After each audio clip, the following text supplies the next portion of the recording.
Hey everybody, good evening. How you doing?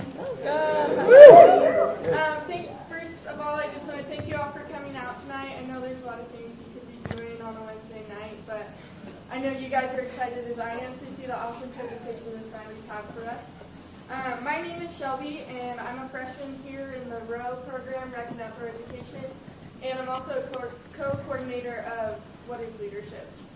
What is Leadership is our speaker series, and it is made for you guys to question what is leadership, and made for you guys to see what leadership is in your own life, whether you know you're a leader or whether you're put in a leadership position. But it's made to enhance your skills as a leader, and we hope you do that tonight. If you guys have any speakers you want to see come to the Gunnison Valley, talk to me or any of the other coordinators of What is Leadership, and we'll try and make that happen for you. And if you guys want to stay connected with What is Leadership, you can like our Facebook page or sign up for our listserv email, and we'll keep you up to date.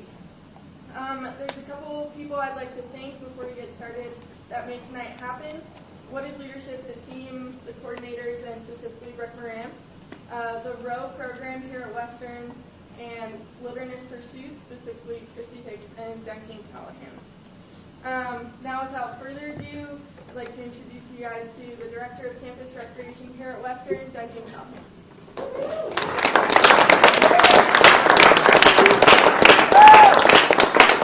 All right, thanks everybody for coming out.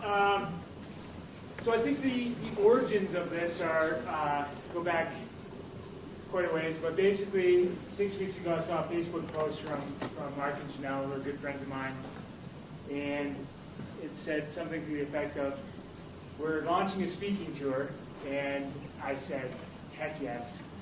It might have been a little more vulgar when I said it, but I was really enthused about it, really wanted them to come. And I've known Mark maybe 7 years, known Janelle probably 11 years, and I've seen these guys, and one thing that's really exciting to me is the idea of setting goals and achieving goals and making choices to see those goals come to reality. And that's really the story that I've seen in Mark and Janelle. And one thing that they've done that's been really inspiring to me as a friend and just as an observer is they've had a dream, they've had a vision, they've had a dream and a vision to do this thing together. They've launched it from inception, from the vehicle, from the travel and logistics planning, from reading the book to doing the training, to doing the climbing, to doing the trips. And then the further piece is then the creation piece, the aspect of creating videos, blog posts, photos, sharing that content in an inspirational manner so that we can all tap into that. And that's been really cool to see. I think it's truly unique when people are pursuing something that is very authentic for them, but it's creating something that is inspiring to others. And in this realm, we were joking, Mark and I were talking a little bit earlier, we were joking that, they're going to get into this detail about being dirtbags, and when I said, well, you're not dirtbags because you're sharing, you're telling, you're inspiring, you're motivating, you're encouraging, you've got this very compelling story, so it's been really cool to see that. And my last bullet point before I bring Mark and Janelle up is the aspect of choice. A lot of the college students in the room here, this is a very good example of choosing something and then following through on what you're choosing. It's no accident that they're doing what they're doing. It's no accident that they're sharing what they're sharing.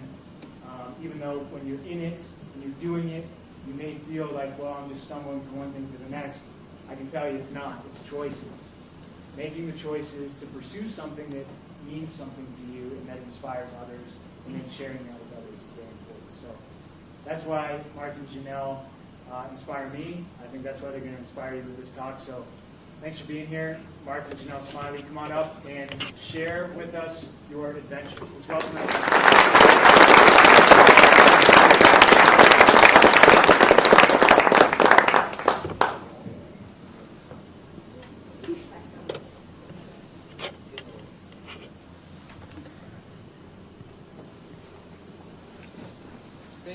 in. Let's get this show started.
Started our project off, and then we purchased the book. We get home, we open it up, we're all excited, and we realize that the class root on a diamond is the key one. So we started off our project a little bit off, just one root off. But from there, it progressed to really all over the country. You can see the little flags are the ones that we've completed, and the pin drops are the ones that we have not completed, and red is we've tried and failed. Except this one actually is a little out of date, which here I have this So this guy, this is Canadian Rockies. Has anyone been to the Canadian Rockies? Climbed there? Yeah, it's the real deal. They're not as high as Colorado, but they're a lot meaner. So this mountain, which is right, the red dot, is Edith Cavell. And it's 11,000, it's like one of the shortest 11,000ers, which is weird to say, 11, that's what they call them. 11,000ers. Instead of 14ers. And Edith Cavell is like 11,063 feet or something like that. We had been trying to climb this mountain at least 4 different times. That, every time we go in the area, we get, we climb like Mount Temple and then check it out to see if, what's north face of Edith Cavell like. And every time that we asked or inquired with the locals about Mount Edith Cavell, it was always, oh no, that's not in good condition right now. You know, like, no, too icy, too rocky, too windy, too, you know. It's always too something. There's always an excuse of why Mount Edith Cavell wasn't in good climbing condition. And after I did enough, you know, research and trip report reading and that type of thing, it was like, okay, Mount Edith Cavell is never in good climbing condition. We just need to go and do it. So we started watching the weather. And the forecast that we wanted finally came up on just like a month ago, like exactly on October 4th. And so on October 3rd, we bought a plane ticket and flew up there from San Francisco, which we were climbing Yosemite Valley.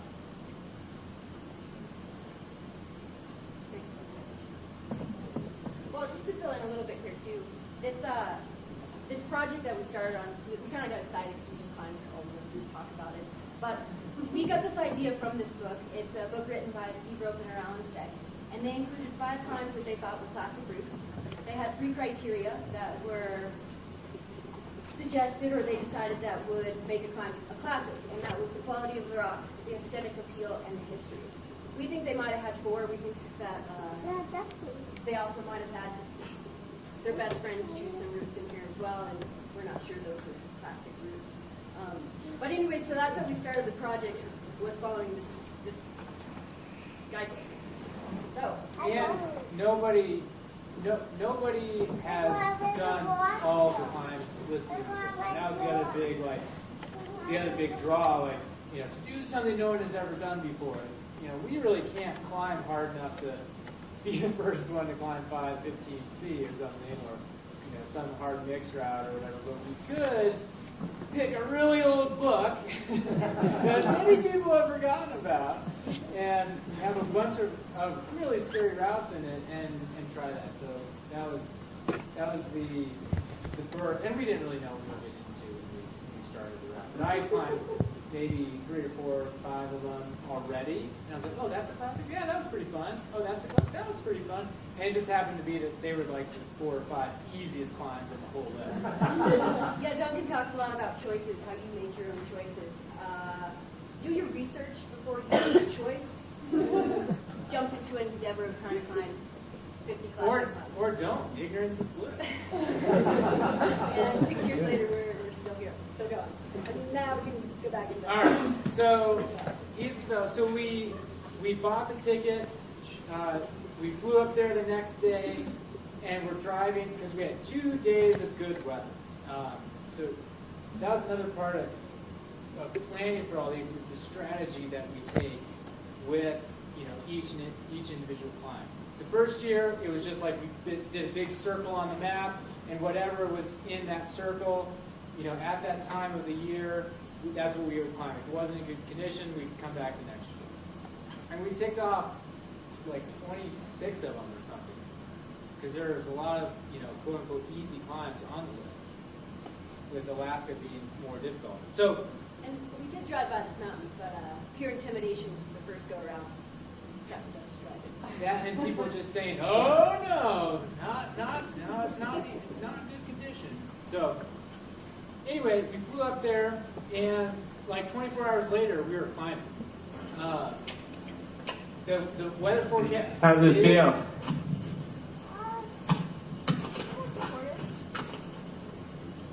The weather forecast did hold for us, so that was, you know, that was definitely a plus. But what we didn't realize is how much snow and ice was going to be on the route, and that like really took us by surprise. We knew we wanted the rocks to be frozen because the biggest hazard for this particular route is rockfall. So doing it in August or July, just the reports that we heard was just rockfall after rockfall after rockfall. So we're like, all right, we want it frozen. But living down here, not knowing how much snow they had, surprised us when we got there. But we were committed, so we were going for it. So this first pitch here, the lower third is just simul climbing on snow and you know, steep snow and a little bit of ice. and then you get into this rocky section, and in the summertime, this would be 5-7 rock climbing. And in fall, we had, it was mixed climbing. And unfortunately, when I packed the band in September, when we started on this trip, I brought these like dinky little ice tools. This is like for ski mountaineering racing. I mean, you can, after the show or whatever, this thing's like a sandbox tool. And thankfully, we had a little bit more serious tool, but still, this was not your M5, mixed climbing apparatus. So that was, we were kind of gripped with, the climbing that we had to face. Because every single hold was covered with this much snow and then that much ice under it and then the rock. So everything had to be excavated and just slowed everything way down. And then the leader had this tool and then rivets a little piece of steel on the end of it so you can actually have the steel tip instead of aluminum. But all that to say that we were underprepared, but still made it, I guess. But a pitch like this should have taken, 30 minutes, and it took an hour and a half.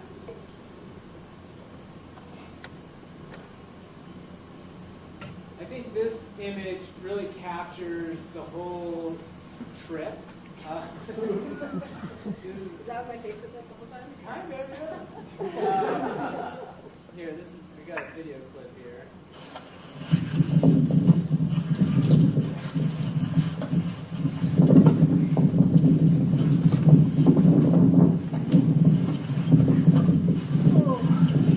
Holy crap. That was hard. Good work, Mark. Thanks.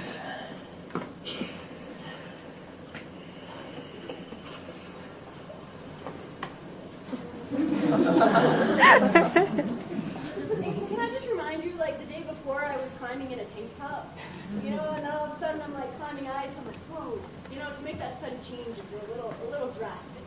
Yeah, there's no real time to,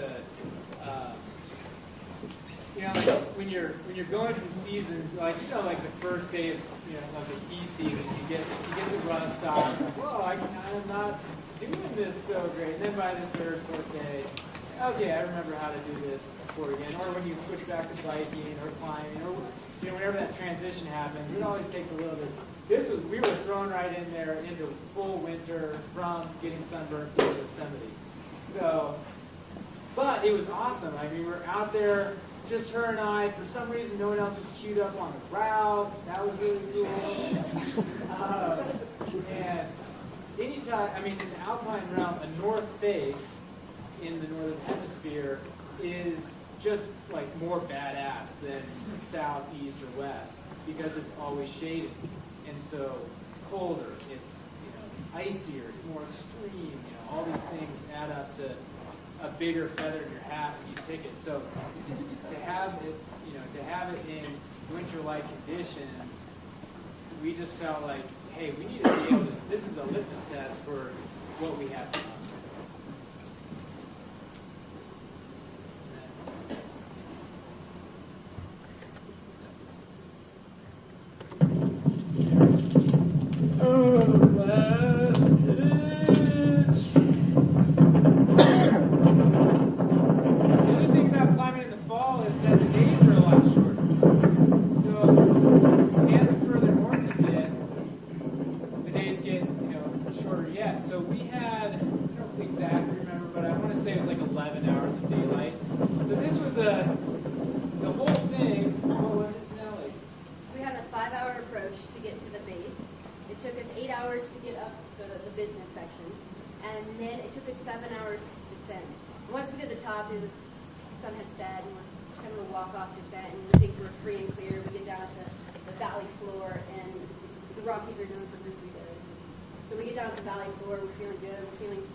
grizzly and wake him up. But we did feel good with our ice tools. Like we were like, all right, at least we have some sort of protection. And there's a 2-mile stretch where you finish and you walk back to your car. So we dropped our packs and walked back the road. And all of a sudden it was like, I don't know, culvert was making all this noise. It sounded like something was in the wilderness. Both of us stopped and we're like, I feel so naked, no ice tools, nothing. And it was false alarm, but Just water running through the All right, so that's Edith Cavell. Oh, and Edith Cavell is named after a World War I British nurse that got tried as a spy when in fact she was helping the Germans, and the Germans executed her or something to that degree. So this was, I think it was climbed the same year she was executed. yeah, named it on her. All right. Now we're going to shift gears to a rock climb. Has anyone climbed El Cap? Yosemite? One. No one? All right. El Cap is rite of passage. Everyone should put it on their list. There are 2 classic routes on the the main face of El Cap. It's the nose and the salad bed. Okay. Nose line, right up. The nose, there's a little arcing. There's a little arcing over here under the straight roof. And then there's another roof, the south end, that's in the book. Creases up a little bit over here to the, it's hard to see here, to the heart ledges, goes up some off width, leads to the tower that's just kind of plunked there in the middle, and then up through this head wall right to the beautiful rock face. What was great about this, I just loved so these are all little headlamps. October is wall season because it's cool enough. This is a south-facing route, so in the summertime in California it is hot. In the fall it's perfect. And you can go out to the meadows and watch all the little fireflies come on. We were just there a couple weeks ago, and it was like we had 15 or so headlamps just all over the wall. People are yelling at each other, and you can hear the portaledges dinging, like beep as they get set up. But South A is rad.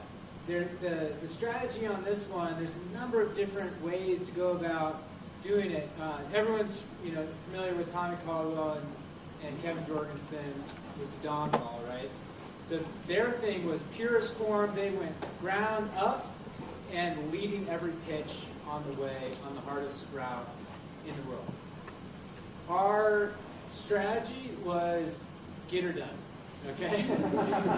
So day 1, we hauled our bags in one area. Day 2, we had no hauling and we just free climbed what's called the free blast. It's the first 12 pitches. Day 3, I don't know, we rest or something. We just jugged and went up a little bit. And then day 4, it was like, then we were on the wall. So we did it a little bit different.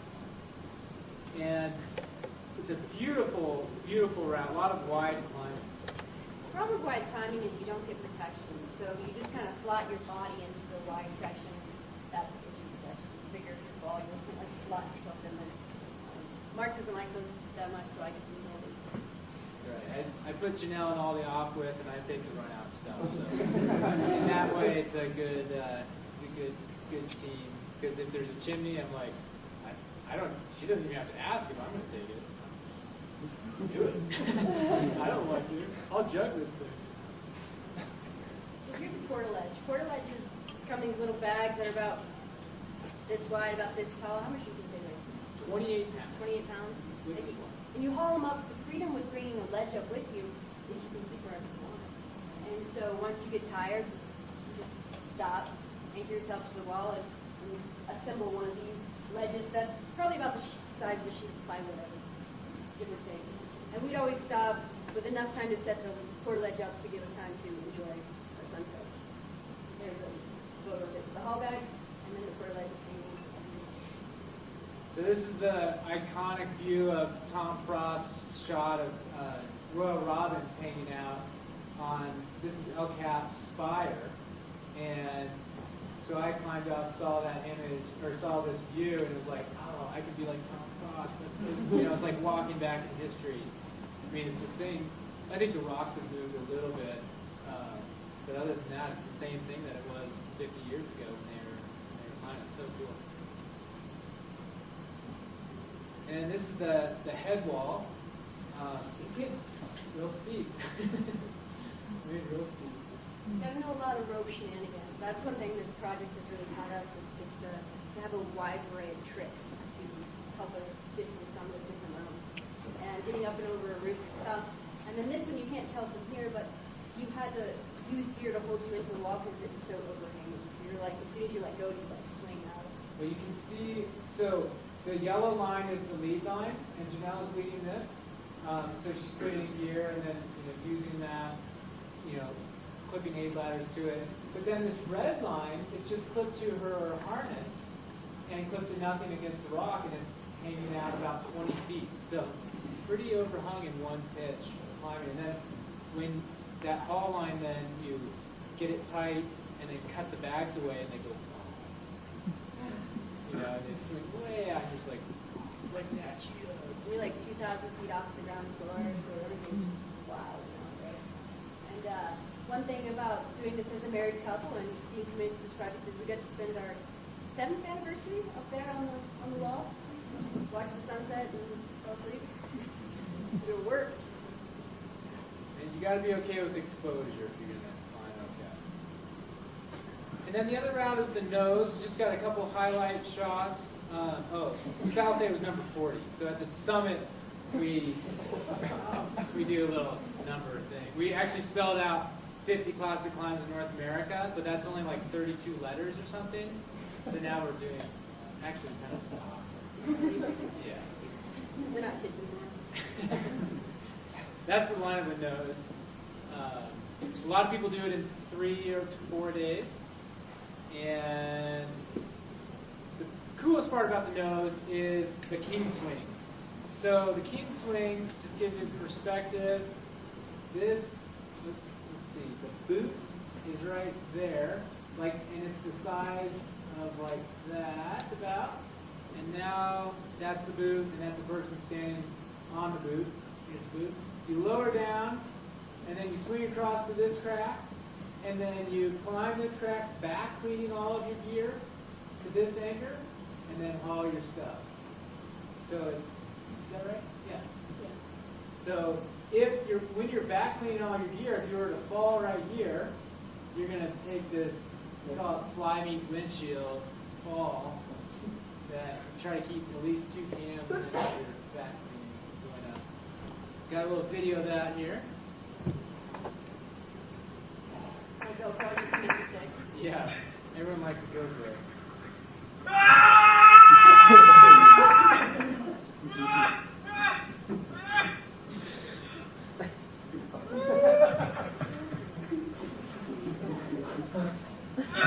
Now keep in mind, this is about 1,800 feet off the deck. And people from the valley floor, this is like the most entertaining part of watching climbing. Every other part is like watching paint dry. But you'll get, if you do it at the right time of day, you have all the peanut gallery at the bridge in El Cap Meadows that they'll like, woo, the honk horns, once you finally stick it. Because some people will take hours to do this thing. You can just go back and forth and back and forth. You don't need quite enough inertia to get yourself up there. So this is the great roof. I just want this next clip, I'm jugging up here and then cleaning this horizontal section.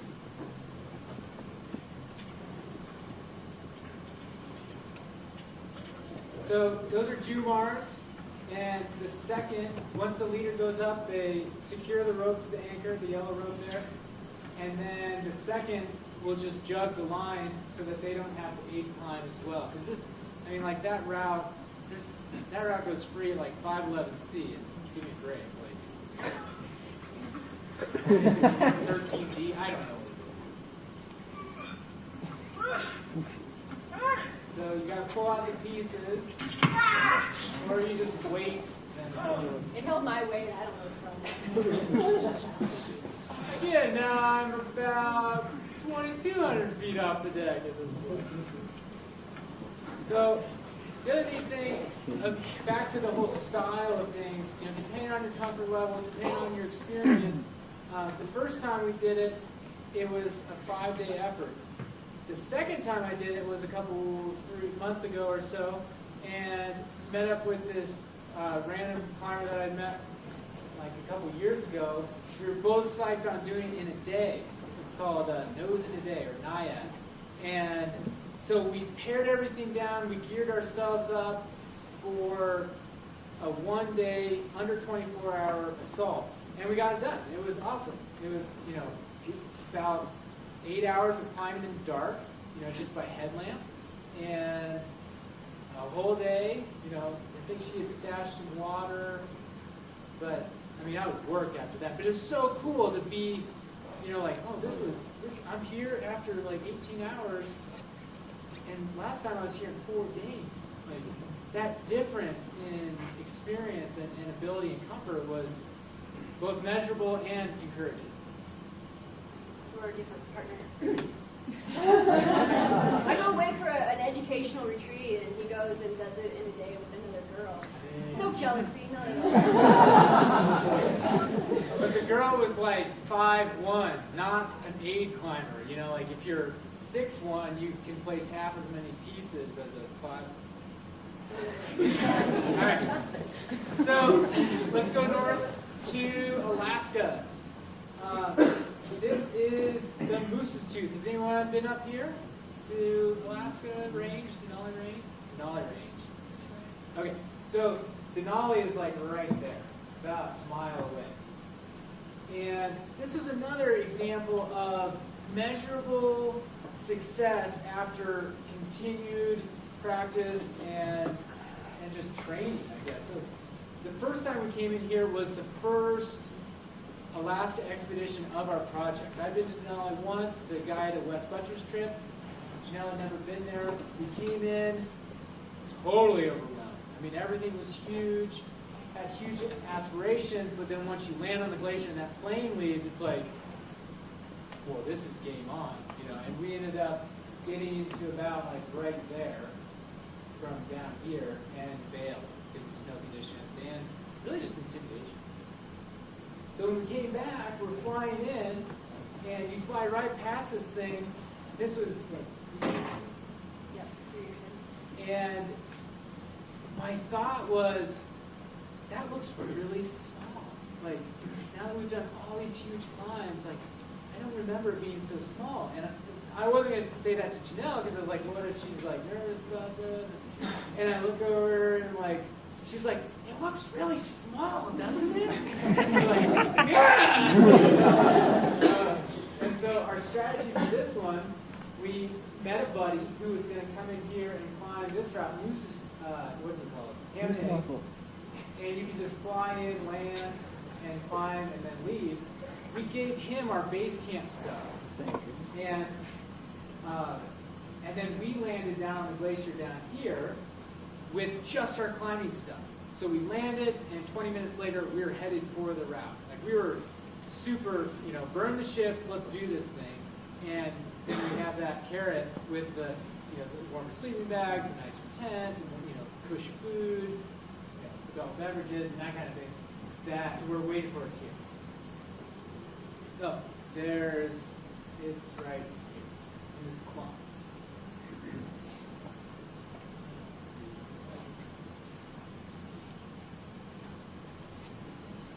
So on the back side of the Moose's Tooth, this is what it looks like. And I think to compare the two, it's pretty fascinating. You look at one, it's a nice sunny side, everything's looking good, there's rocks, you get some good pro. And then you come up and over, and you see just nothing. Huge cornices, and you're supposed to go along the cornice ridge and wonder where the rock ends and where the snow is, where its breaking point is. It's a fine balance walking that land, I suppose.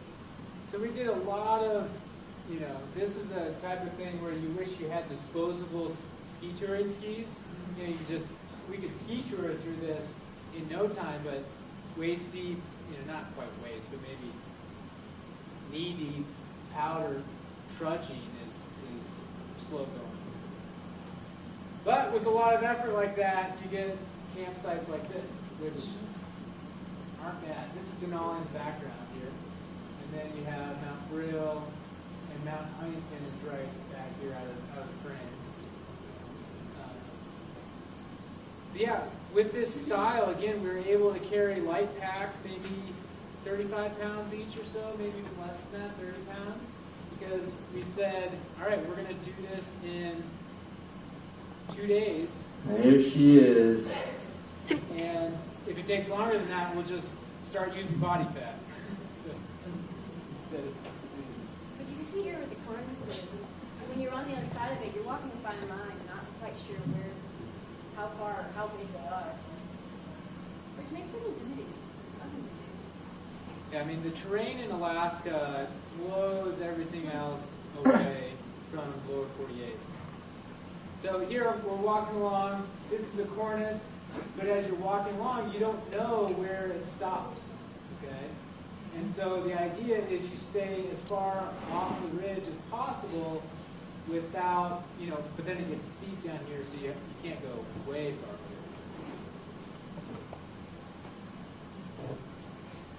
So here, this is the crux of the route on Moose's Tooth. It's called, that little section is called Englishman's Col, and it's the start, or it's the end of one of the established routes that has raft lines all the way down it. So when we're going along and we're looking up at this huge, like loose snow, gnarly face that you're seeing here, we have an exit right here. And it was just like, that's the emergency pull cord, like, should we bail? We could come up with some pretty good reasons why we should bail right now. It's sunny out, the wind's not too bad, we have enough food. Dang it. Yeah, we didn't have enough. And in this kind of snow, it's pretty much unconsolidated. You're just digging and digging. It's all just falling apart, a bunch of facets. And so you really don't get much protection. And so I think they call it the Fairbanks. The Fairbanks fillet. So you watch your partner, and depending on which side he is on, you try to position yourself on the other side so if he does pitch off, you'll both be on the opposite side. So no, you don't pull off. And with a 7.8 millimeter half rope, that is sure to do the trick. So then there's these little obstacles, like all these little wind lifts we had to dig through and channel through, that were, looking from it from maybe 100 yards away or 50 yards away, it didn't look like that big of a deal. But then when you're up in there, the problem is like right here, and you feel like it's overhanging and just gnarly. But then when you get through it, it's like, oh, that wasn't that bad, was it? Like, well, if I fell, that would have been horrible. So baby steps on this one. Actually, there's several times, anytime we fail on a climb, and then we go back and succeed on it, the general thought is, I am really glad we failed the first time because we weren't ready for that. And now that we've kept climbing, we're climbing half the year and skiing the other half in the mountains all the time, and that breadth of knowledge and experience just accumulates over time, and you can hang out there a little bit further on the earth.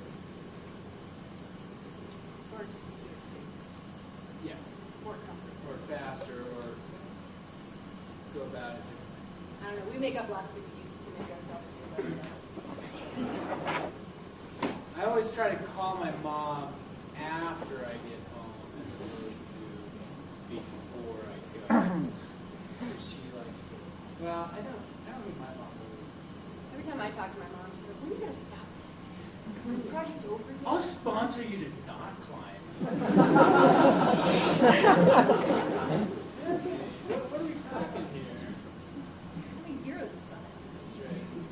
But then again, views like this, I mean, there's always a time in each climb, I feel, especially the big climbs, where you're just at the lowest low, where you're just like, this sucks, get me out of here. If I had a helicopter, I would get on it right now. And then every climb, there's like, whoa, there's no other place that I'd rather be than right here, right now, experiencing this. Because I'm the only one in the world experiencing this right now. It's really cool. I'm usually there too.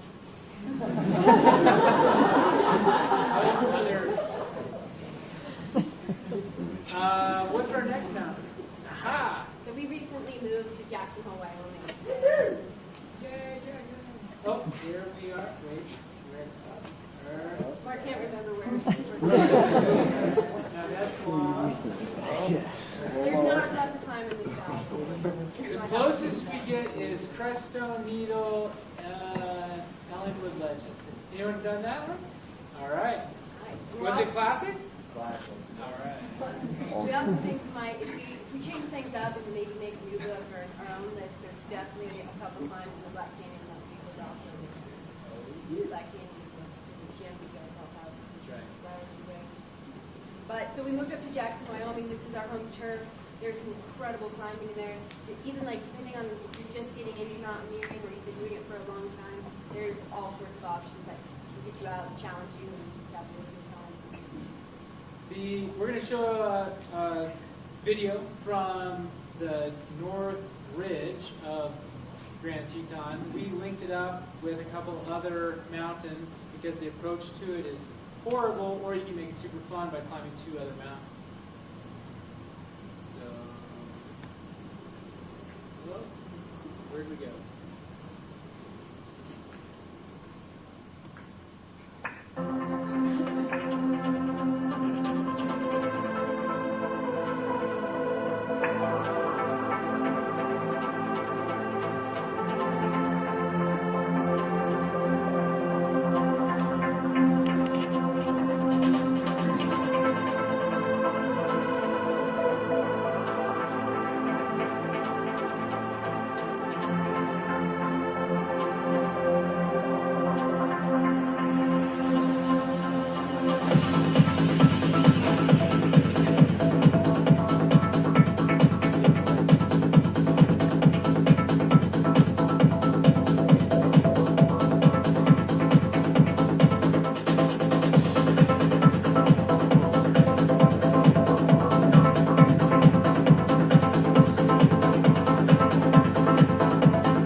I don't think it looks too icy. Cut steps.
I like that one.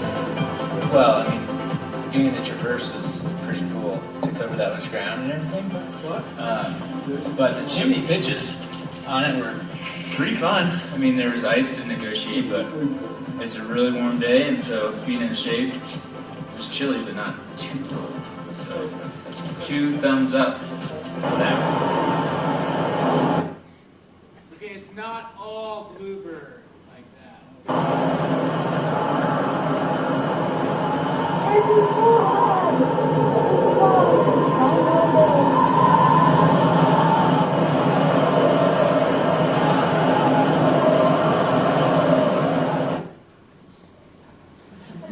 Most of our videos and photos show the highlights and the positive, the good weather. And that was a short clip that was taken on Mountain Fairweather where we got trapped in a tent for 9 days of just storm. And so we just, wanted to throw that in. Okay, so risk of injury ratio. You can identify where mountaineering is, the least amount of fun, and the highest risk of injury. I actually think this is kind of accurate. Instagramming is very safe and marginally fun, and base jumping is very fun and very dangerous. If you want, we can send you that slide, or you can just Google it. I think we read that off. Okay. So, back, again, mountaineering, low fun, high risk. So anytime we talk about climbing the 50 classic climbs, everybody's always like, ooh, what about the hummingbird? And that seems to be the question we get more often than not. And so we wanted to, what about the hummingbird? So last year we decided that we would prepare an expedition to go check out the hummingbird, which is on Mount Logan in the Yukon Territory. It's Canada's tallest mountain. It's 19,500 and some odd feet. And the Hummingbird Ridge is this thing. Oh, it goes off the screen. Huge. And once you're on the top, you go across 5 to 10K? 11 kilometers, so that's like, 6 miles or so, of summit plateau at 19,000 feet before you can descend the East Ridge, which is no cakewalk either. So we were super intimidated. And with that, this route has only been done once, and it's been done by the author. And then there hasn't been a successful second ascent. There's been a few years ago, probably late 89, 87, 89. Two of the best Canadian alpinators, a male and female team, went out to try to climb it. They were unsuccessful, and their bodies remain on the ridge to this day.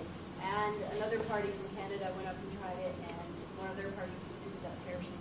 So with that kind of ratio on this ridge, there's a pretty high intimidation factor with just flying into it.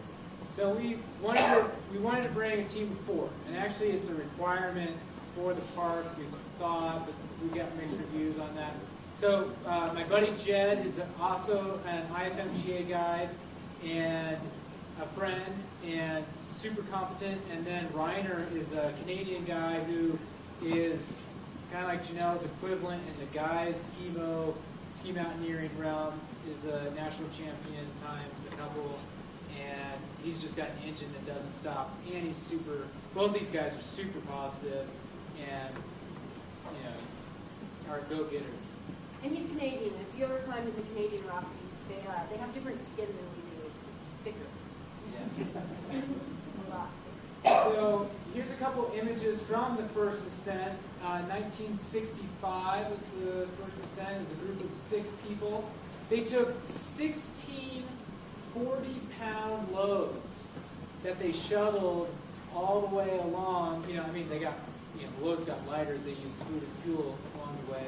And they used over 4,000 feet of fixed line, strung out so they could go back and forth shuttling those loads. And I think the full effort was 31 days. And here they are on the top. And kudos to these guys. These are true badasses. They're climbing in like Reebok warm-ups. Like, oh, my boots aren't warm enough. I'll just stuff some newspaper in it. Like that kind of, that kind of hardcoreness. Here, go ahead. kind of sketchy photo. They camped along the ridge, and at one point they packed up their tent, they packed up their camp for the final go to move it, and as soon as they moved off that cornice, the cornice just dropped. So, And I think that's also how the other party that didn't perish was a cornice break. so all of that to say that we were nervous about this, but we were, everyone was, super eager to check out a new area, see what all the fuss was about, see if this is lore or if it was truly, legitimately not possible. In preparing for an expedition like this, we took a good portion of the winter researching it, like trying to find a team, putting together all the food and supplies, and taking note that you have to carry all this food and supplies. And so it takes a lot to get it. And I think the cost just to fly us all up there and fly us in was around $15,000. And so it's a huge commitment to get into it and prepare for climbing the mountain like this. And so along the way, so you do like an hour and a half glacier flight. The single engine plane has skis that retract, and then for the snow landing, and they just put you down wherever. We wanted to be put down right here, but for perspective, we got put down right here, which is 6 miles around this thing to there. Okay, I mean, this is the largest mountain in the world. If you just were to take it all and put it, like volume-wise, it's called a massif. It's like a mountain range on a mountain. I don't think they can actually capture it all in one photo. It's so big. So this is the Hummingbird Ridge from the side we climbed the other side, up a similar looking couloir type of feature, and then hit the ridge about right here, and then made it to about right here, and then this is what's called the shovel traverse. I think it's about a half mile as the crow flies, but it's a lot longer than that, and that's about 13,000 feet to 19,000 feet. What makes the shovel traverse so famous is it's a double cornice. So you have winds blowing in from the south and from the north, and it ends up creating, Courses on both sides. courses on both sides, and so it goes along like this. And if the cornice is to break, usually it'll take the entire thing. So what we showed you earlier with the moose's tubes, you figure out where the cornice is, and you try to get a little bit lower and try to stay on the rock. In this circumstance, it just doesn't work. Nothing. You're just kind of guessing. It's a little bit of cornice Russian roulette. The other thing that we had going against us is Janelle's hips were injured.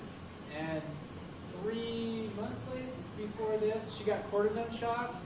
And with the cortisone shots, took the pain away. She was able to win some ski-mo races, and it was awesome. So the plan was get the cortisone shots, fly up there in the last 2 weeks, good. Because we had all this preparatory, like we had sponsors committing money, we had a team that were going to, take work off for a whole month. I mean, we had all these things that were pushing us towards, continuing to go. She went, and it didn't work out. Like the cortisone didn't take, the doc missed the spot, and we got up to our advanced base camp and had to have a hard conversation. I was just cold here, I was not scolding her. I should have just put on more puffy jackets. Yeah, it's a really tough decision to make because we've done all these climbs together, and now we have a team. And if I'm not going to just sit at base camp and wonder. And so the choice was whether I fly off or the whole team flies off. And we ended up making the decision that I would fly off and the boys would continue on. And that's a hard thing to do. I think it might even be harder than going. But I was stubborn enough to fly on and try to get the plans on. And it'd be one thing if she was leaving like a more chill climb, but this is like the climb on the list that everyone talks about. It's like, oh, what, do you have a death wish? You're going to climb? And now it's like, see, honey, I'm going to go back here and climb this. So dropped Janelle off back here, walked back up, and then started up this ridge here, or up this flank. Kind of hard to see. This is our home entertainment system. We had to wait for several days for weather temperature to actually get colder. It got really hot. You can see all this avalanche debris. This all fell the day before. Okay, the whole surf here was just avalanching, And then it got cold again. We started at midnight and had just huge packs, 55 pounds, because we wanted to do it alpine style, as opposed to what the first team had done it in expedition style. Expedition style, you're carrying the loads up and down, up and down. Alpine style is the new, it's in vogue now. It's like, okay, all of our stuff is lighter. We can move faster because, I don't know. Lighter, yeah. And you hang it out there a little more. You don't have a large safety net. Your tent's a little bit lighter. It may be a 3-season tent instead of a 4-season tent. You drop in weight. You don't bring quite as much food or fuel, and you're just hoping that moving quickly will be the safest way to go. We've again brought this Sterling Photon rope. It's 7.8 millimeter, 60 meters long, and it's designed like manufacturer recommendation. Use 2 of them. We used 1 of them, and that was just for weight. Again, we didn't want to carry the extra 8 pounds and slog it all around. That ended up being, I think, a mistake because when you have 2 ropes, you can do 200-foot rappels. When you have 1 rope, you can only do 100-foot rappels, meaning you have to do twice as many rappels with only 1 rope. Oh, spoiler alert. We didn't die. And they can be fun. So this is our camp 1. Okay, we climbed for 19 hours, and we get up to this ridge, and it was like Jed, is leading. He steps up. There's a cornice. The cornice breaks, and he's like, "Oh, okay, now I can belay the guys up." And it was like, "Okay, that works." And then we used that as our tent platform. After about 2 hours of chopping, so pretty sunset here, pretty moon here, and man-made notch in the mountain. So we left a trace. That's 6 man-hours of work to build a tent platform that was about 10 feet long and steep on it. The next day we rested. The day after that we launched, and I had called Janelle on the satellite phone saying, "Hey babe, I think we're going to get on a shuttle traverse section this day. I'll call you by 6, give you an update." And then their idea was to fly in and get some footage from the plane of us cruising across the shuttle traverse, because of course we're making video of it. And the climbing turned out to be way intense. And at one point I turned on my GPS and I had waypointed our camp, and you know how it does like bird's eye view, if you were to fly to the next waypoint, here's how far it was. It was reading in feet still after 12 hours of climbing. It was like we were 1,000 feet linear from where we had started. And it was just like, oh, I shouldn't have done that. That was depressing. But everything was super, super sketchy, in my opinion. Rock was junk, snow was junk, some ice, but, and then as a party of 3 with 1 rope, we were, it was just slow moving. So while they're slow moving, I'm up at 6 o'clock waiting with the pilots, getting all excited to hear their progress to go in and film. No word. I'm like, okay, I can stop them, whatever. Wait a little longer. 8 o'clock rolls around, 9 o'clock rolls around, noon rolls around, still no word. I'm kind of getting a little nervous, like, we dropped the cell phone. They dropped themselves, like, what happened here? And I didn't hear from them until the next day at 2, and so I was calling my mom and some friends, being like, I think that might be it. So I'm on the other side thinking my husband's dead, and he's just like hauling through who knows what. Not a good experience. Yeah. So this was kind of the beginning and end right here. I had climbed up, and there used to be a big snow line right here, and when I got up to it, the whole thing broke. I went with it, and miraculously I landed on this ledge, this snow ledge. I probably only fell 10 feet or 15 feet at the most, but it felt like, okay, this is it, this is the one. And then I stopped, and and the other guys didn't feel the rope come tight because I hit this ledge, and now they're thinking, Mark, rope cut, and Mark's gone now. And then I poke my head over, and I'm like, okay. Okay. I'm like, I guess I should get back on the horse, right? And so I start on the next cornice, and just the next spot. Now this is hanging over. That was hanging over the left. This is hanging over the right. And I'm pawing through it, and I had the voice in my head said, "First one was on the house. The next one's going to cost you." And I just stopped, and I backed up.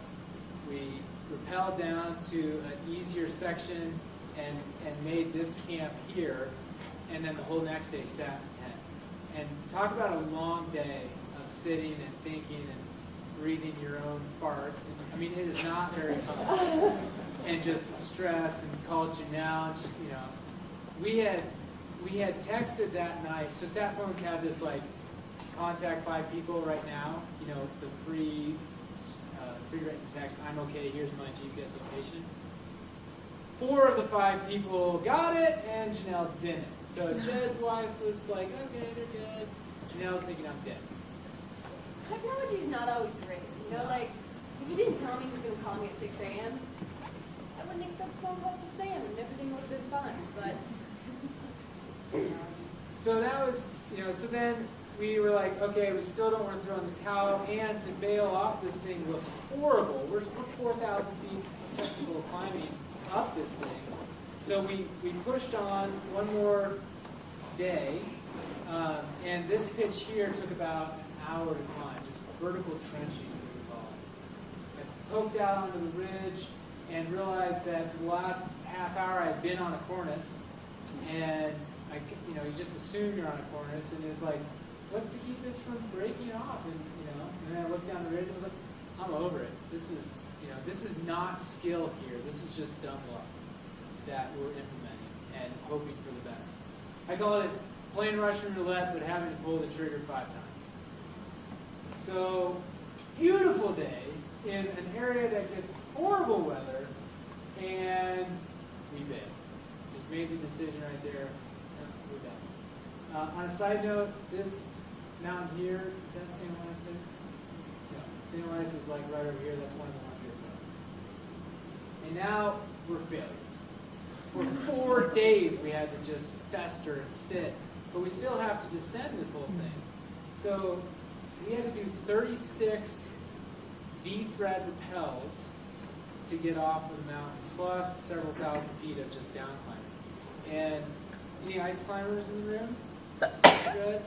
Okay, so a V-thread when you're, on ice, like if you're climbing in your Ray or Lake City or whatever, it's just like done, pull the rope through. Okay, but when you're on a mountain, you have this much snow to dig through to get to ice, and then you got to, it's a big chore. And the whole time we had seracs, rock, and cornices hanging above us, waiting to fall. So by the time we got down, like this is when we finally got away from the blast zone. It was like just this stress lifted off, and it was just like, holy crap, we are okay. Nobody got hurt. Nobody even got like scathed. I got hit by some rock, but I had my helmet on. No one was, it was fine, but just the stress was so powerful. when they came off the airplane back to me, they had like post-traumatic stress. Like you could feel it in people, and all 3 of them were just. I've never been around someone who just came out of war. Like it felt like that in some regard. Just the battle these guys going through all this particular time. Jed was probably the best mentally. I was in the middle, and Reiner, I don't know if he's climbed since, which is a bummer, like that. So this is kind of a case in point of like getting in, having done all this research and knowing all the bad things that happen, and then going into it, and then experiencing, like, I don't know.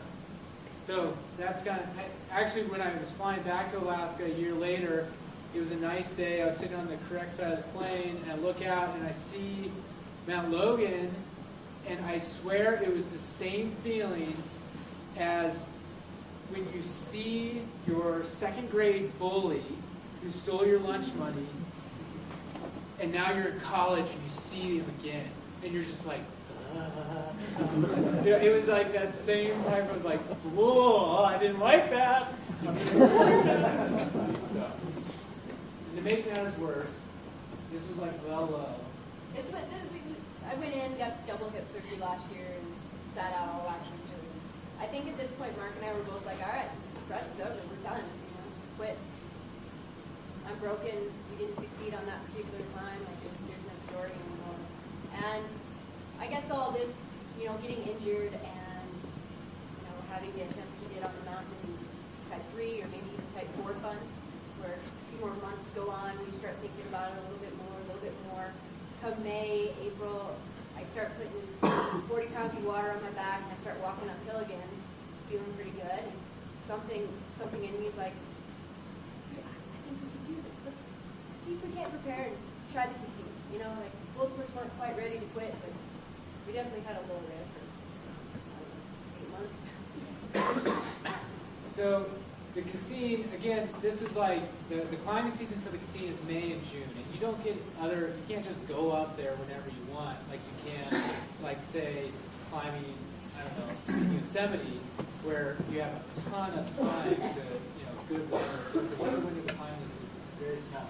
We had tried to climb it twice already, and the green is the west buttress route, and that's the standard way up.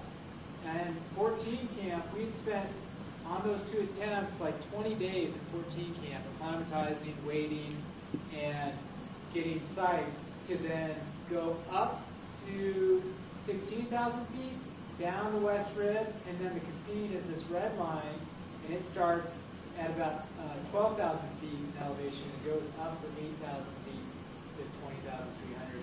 What is it, 20,310 now? Is that the new height? I don't know. They just remeasured it. It's lower now.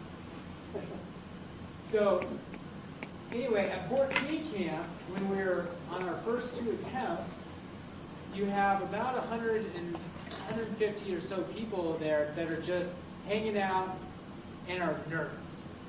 And some of them are psyched, and some of them are nervous to the point where they're called, what I call naysayers. It's like, oh, I don't know if the weather's good enough. Is the avalanche condition? I don't know. We're probably going to go down because we're smart. Yeah, we're going to go down. You guys do whatever you want. And so the stoke level just goes, and that, for me, it wears on me. So this year, it was like, no 14 camp.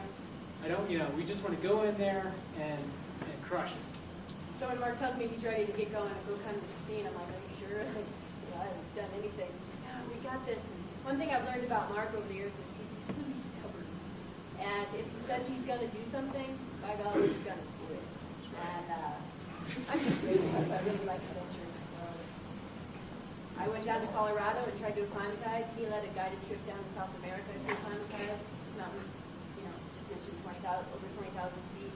And prepared ourselves, hopefully enough, to go in there and, call it snatch and grab. Fly in, snatch, grab, failing, fly out.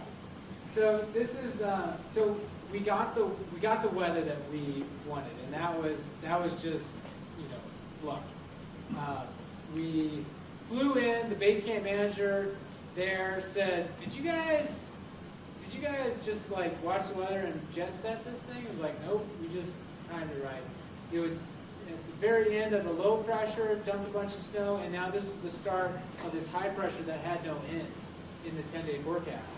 And so we waited a day for the avalanche conditions to chill out, and then went up what's called the Valley of Death. Talk about a stoke killer. We want to change it to the Valley of Butterflies and fairy eagles. Yeah, unicorn farts or something like that. Yeah. So with a climb this big, there's a couple things to think about. Through the Valley of Death, you're probably going to be breaking trail, and with the new snow, we're like, this is going to be really tough. But there's another route right next to it that a guided party is doing, and And so they actually put the trail in for us. And we're like, this is fantastic. Good weather. The trail's put in for us through the Valley of Death, which means we can go through there very quickly. And we come up to the base of the route, and what do we see in front of us is another tent set up of 2 other guys that are getting ready to climb. And on a route this big, you know, like I mentioned before, you have the snow, and then also you're kind of out there. It's a committing route. You can't just fail off of it. So to have a couple other guys on the route actually gives you some security and breaks up the work. And so when we saw these 2 guys, we're like, the weather's good, our trail was through the Valley of Death, and now we have 2 other people to help us do all the work. This is great. So Mark starts us off with a sit start, just to make sure we don't miss anything. We wanted to get the full Cassine experience. So this is me sit starting in the Berkshire. I then stood up and swung my tools in, but for the record, I sit started, sat started. I sat started the Cassine, right? All right. So the first, here's that tent that Janelle was talking about in the Berkshire that people, you know, if they went from 14,000 there, they'll camp, you know, they'll camp normally there. We started from 7,800 feet and walked in a different valley, the Valley of Death. And then this is called the Japanese couloir. We had pretty good snow conditions in the Japanese couloir. It was easy enough climbing that we were able to simulclimb. So I climb up 200 feet, and I was like, that's me. I put in an ice screw, clip to it, climb up another 200 feet. She's like, I'm at the screw. I put in a second screw. Okay, and so then we had 5 ice screws. We were able to climb about 1,000 feet or so, probably less than that, with 5 screws, and just don't fall, right? Is the name of that game. But it was like 55-degree ice, so not too crazy. And then this is the first crux. This is maybe 75-degree ice. And so we pitched this out. I placed all 5 screws, you know, within, I don't know, maybe 180 feet or so. And the pack weight, we cut every single little thing out. But the pack weight, when you're on 70-degree ice, your tools pushing you back, it feels like 90 degrees. I was like, okay, this is the real deal here. And we also cut off all the zipper tags, cut out everything we possibly can, so then we can each carry like a 4 or 5 pound camera. Yeah. So the cameras that we carry barely fit in these huge cases, and they clip right here to our harnesses, because if we put them in the backpack, we don't use them. But if they're out and they're handy, then it's like you're just cussing at this thing the whole day, and it's like, well, if I'm going to carry it, I'm going to use it. And then when you use it, then you get home, you're like, yeah, I got all this sweet footage. This is, you know, I can make another video. So that's the secret there. If you want to take pictures of climbing, have it handy. Because if it's not handy, you won't use it. And you'll get a summit shot, and you'll get pictures of you taking rest breaks. Those are the 2 images that you're going to have. So after the Japanese couloir, you get into a little mixed climbing, and we again had great snow conditions. It was, I was hot in this, light jacket. Janelle's in a base layer here. Right, Denali climbing in. It could have been t-shirts. It was awesome. And after coming off of like the Logan experience into this, we were just like, maybe we can finish this project. So we broke trail the first little bit, and then these 2 guys, they were both named Matt, called them Matts. They broke trail the second half, and it was the harder trail breaking that day. And so we're just in these big foot buckets, just loving it, like, oh, it's so easy. What's the big deal? And then the next day, have more rock, but the rock, if you look closely at this rock, this is perfect pink granite. Like, the rock quality is so good. And you're on the tallest mountain in North America. The Cassine Ridge really does have it all. It's got the altitude, it's got the name, it's got the quality. It's on a ridge, so things that fall away from you, they don't fall on top of you. It's like, I think I climb that route every year at the OU. So if anyone wants a guided trip up Mount Denali for only $25,000, you can do. Doesn't guarantee the summit. Sign up today, I only take 1. That's also a plug for leadership. Yeah, leadership is very important. You're leading, be trustworthy. Okay. So this picture is looking down, and you can see the mats here. 1 mat, 2 mat, and I think we're at about 19,000 feet at this point. And we're feeling this, for sure. oh, Oh, you don't have to. I took it out. Anyways, we made the summit. And one other thing that's fantastic about Denali, because it is so popular via the West Buttress, is the standard route up it. There's rangers at every camp. There's rangers at 11,000 feet, 14,000 feet, 17,000 feet. And so once we got to the summit, we had to walk basically like a cattle trail down. You don't have to think you can shut your brain off. And we stopped at 7,000 feet, and we're going to brew up, and a ranger comes out, and we're like, oh, hey, I know you. He's like, come on in. And so we went into his tent and cooked us soup. So we like to call it the ranger aid stations all the way down the mountain. You know, stop at 17 for soup, 14 for a meal, 11 for another meal, and then we flew out. And somehow, you know, we pulled this off, like flying on the glacier, flying off the glacier in 1 week, and climbing the scene. And our stroke level had increased again to, all right, still in, still in. And so that was this spring. So that was number 45. yeah, and then 46 was Edith Cavell, the first mountain that we showed you. And so that leaves 4 left. Mount Logan, because you were unsuccessful on that. I think what we're going to do is this variation. It's called the Thunderbird variation, and it picks up the route at 13,000 feet right after the shovel traverse. Because we're the first people that have done this, we're kind of setting our own rules to some degree, and we feel like that's good enough. There's two mountains on this Mount St. Elias, which, because of the glacial recession, the route's no longer climbable. The pilot won't even drop people off, so we have to compromise as well. So we're going to climb up a different route, see if we can drop down the Prominence and then summit. We call that good. And then the other mountain that we need to climb is Middle Triple Peak, and it's a rock climb, and the bottom portion of the mountain has actually fallen off. So you got to put bolts or rivets or some sort of aid ladder to get up it. And so that also is an interesting story we're trying to figure out. And so we have all 4 of the mountains on the calendar for next year. We feel like 7 years is a good time frame to wrap this project up. And so whether we're successful at summiting or not, we're going to tell the story.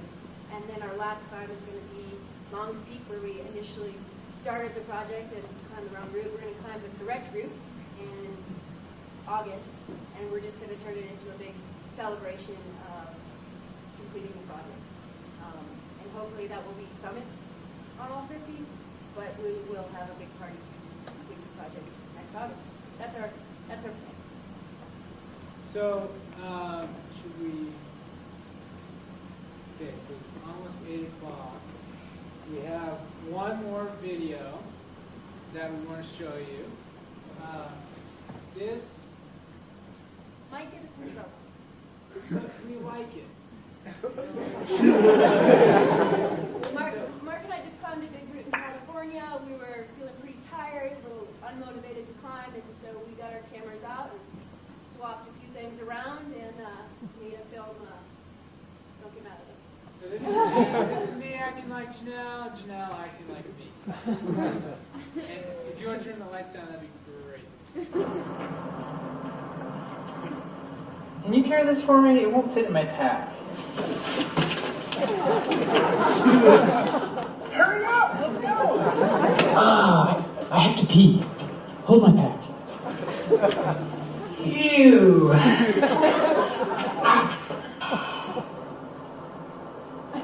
Hey, my harness like totally matches my shirt. Yeah, this looks pretty easy. I'm just gonna do it in my approach shoes. How much water do you think we need? Mountain Pride says this pitch is pretty heady, so I'll take it. They recommend taking it down before. Please. Do you think I'll get cold? Just gotta warm up the old pulleys and cables. How long does this walk? These shoes won't fit. Can you carry them for me? If I tried, we could probably get the speed record. Should I bring the sandwiches, or do you think a squirrel will eat them? Ready, little guy? Let's see. Should we bring the hazel basil free range organic wraps I made with sprouts on them? Hey, I'm Blay. Will you buzz me? Oh, I got you, Ben. Watch me here. I feel really bad. I always try to blow bitches with one hand. I'm scared. I don't know if I can do this. You got it. You think so? Okay, I'll try. Dad! Take tighter! That'll be easier for you only because you have small fingers. I'm right. And my finger roll! Instagram. Sun's out, guns out. Make it 7:30. Follow me, I know the way. Are we lost? No, this is just a shortcut. These are happy tears. I love this. That was a really fun day. Where how many calories I burned today? You want some almonds? They're like a superfood, you know?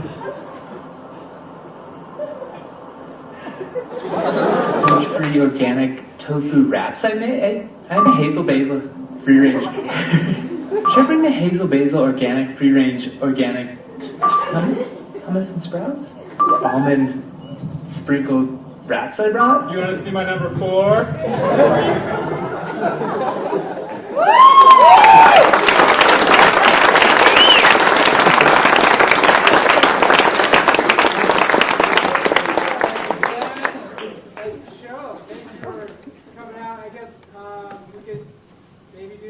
Question and answers, or if you want to itch in to ask questions, Sheila? Where are you going to have the party?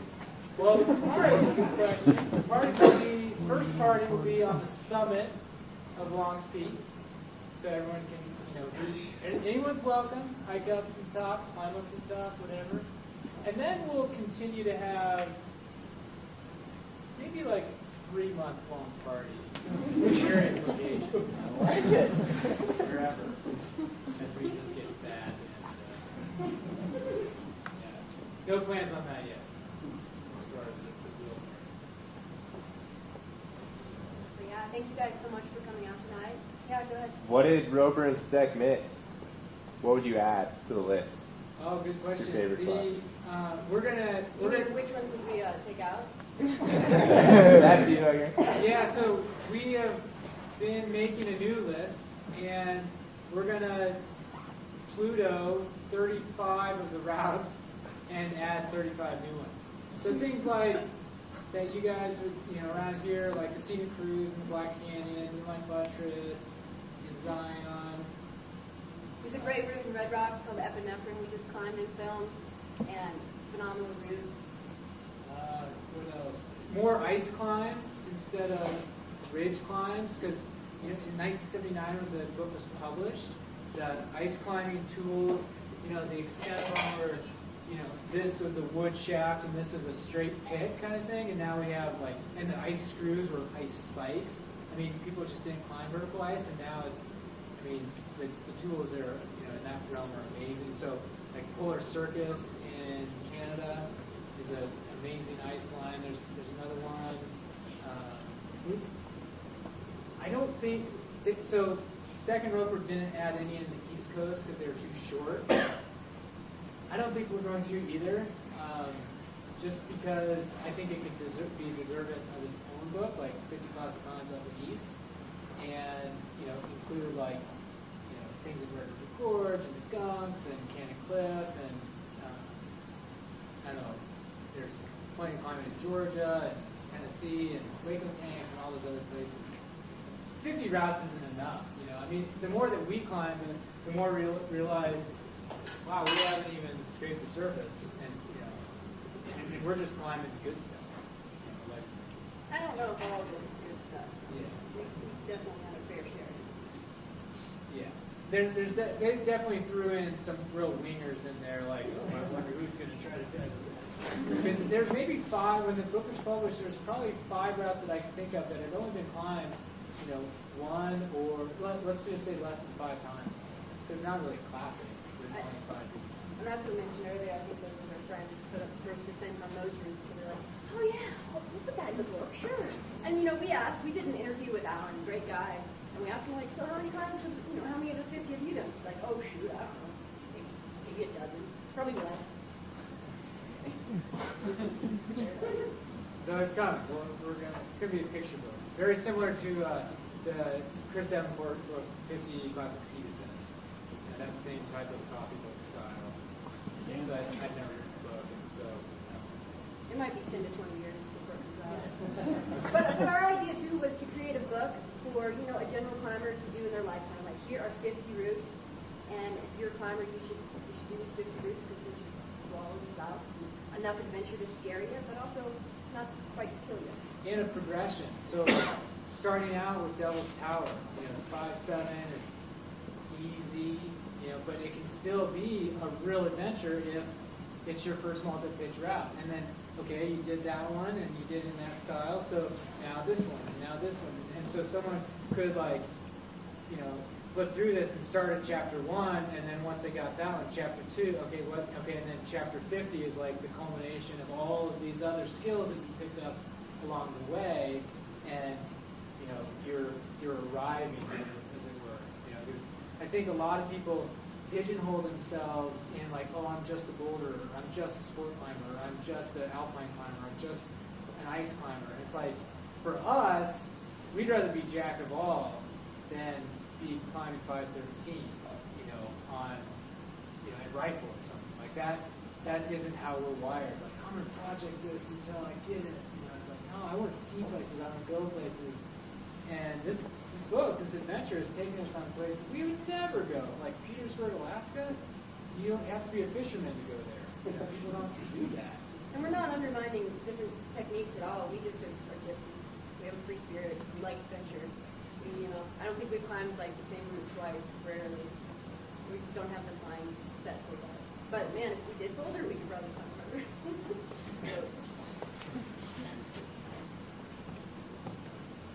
All right. So one last little shout out. So we're going to be at what's Wick's? High Alpine. So we're at the after party or whatever is there, and we can hang out and have some beers. And I think he's offering $1 off for everybody that came. And then there's the photos out in the lobby there are all of our photos that Janelle and I have taken and printed up. And those are for sale. All those sales, I promise, will go right back into the project to fund these last 4 climbs. We're working with maybe a $50,000 budget to do these 3 expeditions, and then Long Speed costs about $40 for a tank.